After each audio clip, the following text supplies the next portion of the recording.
बाटोमा उताबाट त राजाको सवारी भइरहेको थियो अरे क्या, राजाको सवारी भइरहेको थियो अरे। अनि राजाको सवारी हुँदाखेरि त ओ राजाले चाहिँ मलाई दिनुहुन्छ है, राजाले म गरिब म नकुर हो मलाई दिनुहुन्छ भनेर चाहिँ अनि राजालाई हात थाप्यो अरे क्या उसले, त्यो भिख माग्नेले राजाको अगाडि आएर राजा आउँदै गरेर देखेर बाटामा उभिएर भिख माग्यो अरे। माग्दाखेरि चाहिँ राजाले त्यो उसको थैली थियो नि त चामलको, अनि राजाले पनि यस्तै गरेर मागेको अरे। ए राजाले माग्नु भएछ मसँग पो माग्नु भएछ भनेर चाहिँ उसले चाहिँ त्यो लोभी भएर है, भिखारी पनि लोभी हुन्छ नि त, लोभी भएर अनि चामल छान्दा गरेर भित्रको सानो त्यो कनिकाको दाना हुन्छ नि, कनिकाको दाना एउटा निकालेर राजाको हातमा राख्दैछ अरे। राख्दाखेरि त अब राजाले यसो हेर्नुभयो कनिकाको दाना देख्नुभयो नि त, अनि उहाँले पनि त्यो कनिकाको दाना जत्रै नै सुन हातमा राखिदिनु भयो अरे। कनिकाको दाना जत्रै नै सुन हातमा राखिदिनु भयो। किन भन्दाखेरि चाहिँ उसले राजाले माग्ने बित्तिकै एक मुठी चामल चाहिँ छ्वाटै राखिदिएको भए त उसले एक मुठी सुन पाउँथ्यो नि त, उसको जिन्दगी उँभो जान्थ्यो नि त। आफू चाहिँ माग्ने राजासँग, आफूले त एक मुठी चामल दिनको लोभ गर्दा कनिका छानेर एउटा दाना च्याएर भित्रको कनिका छानेर दिने हो त हो। परमेश्वरलाई हामी जब कनिकाको रूपमा हामी आदर गर्छौँ भने हाम्रो जिन्दगी पनि कनिका जति नै हुन्छ, कनिका जति नै हुन्छ। त्यो चाहिँ एउटा उदाहरण मात्रै तपाईँलाई दिएको, एउटा कनिका जति नै हुन्छ। लिनमा भन्दा दिनमा असल छ भनेर भनिन्छ होइन, तर गीत मात्रै हो यो त। लिनमा भन्दा लिनमा असल छ भनेर गीत बनायो त्यो असल चल्छ जस्तो लाग्यो मलाई। यो चल्दैन यो गीत।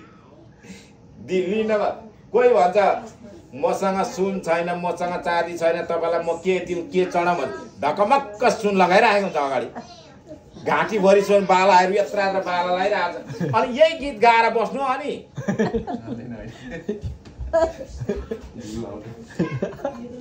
यो चित्तै ढाँटेको यो आधार भयो त कि लाउँदै नलाएर ढकमक्क केही थिएन भने त यो गाउन ठिकै हो, त्यो नगाउँदा पनि हुन्थ्यो।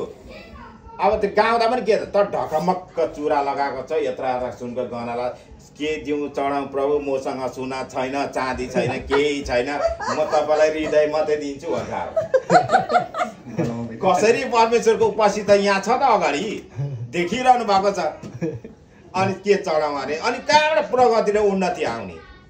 बरु यो गीतै नगाउने के, बरु यो गीतै छ प्रभु तर मलाई लोभ लाग्छ भने गाना बनाइदिने ल हुन्छ। त्यही कारणले गर्दा कनिका जस्तै पाइन्छ है, परमेश्वरलाई आदर गर्नुहोस्। आजदेखि उता परमेश्वरलाई म पनि आदर गर्छु, म पनि चुक्छु, नचुक्ने होइन, चुक्छु म पनि, बोलेर मात्रै हुँदैन, तर हामी चार्ज भइराख्नु चाहिँ पर्यो। अनि त्यही कारणले हुन्छ। सबैजनाले आज के बुझ्नु भयो लु भन्नुहोस्? परमेश्वरको आदर गर्नुपर्ने। हालेलुया।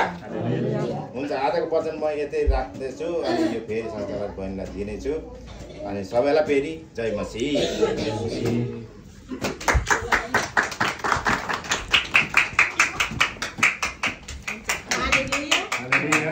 आजको वचन चाहिँ एकदम असल वचन पनि अनि सबैको हृदयमा छुयो होला होइन। फेरि भेट्यो भने त्यस्तै भेटेको गीत त्यस्तै गाएको गोर्खा नलाउने त्यस्तै फेरि गीत वचन पनि आज साह्रो भित्र हृदय छुएको छ। परमेश्वरलाई महिमा भएको प्रभुले भन्दा अझै बढी आशिष दिन्छ हामीलाई। हुन्छ, अनि अबको समय छ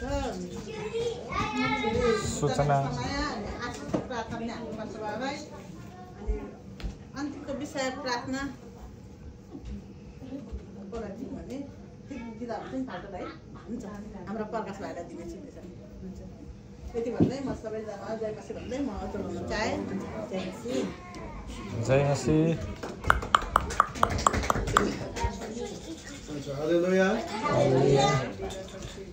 हुन्छ, यहाँहरू सबैलाई जय मसीह। जय मसीह। हालेलुया। हालेलुया। ल म सूचना भन्नु पर्यो। अब यहाँ त मामै उभिनु पर्ने अवस्थामा फेरि पनि यहाँ त चुप लगाउनुको लागि मामै उभिने बेला भयो ल हुन्छ म सूचना भनिहाल्नेछु अनि हामी अन्तिम प्रार्थना गरेर आशिषको प्रार्थना गरेर हामी छुट्टिनेछौँ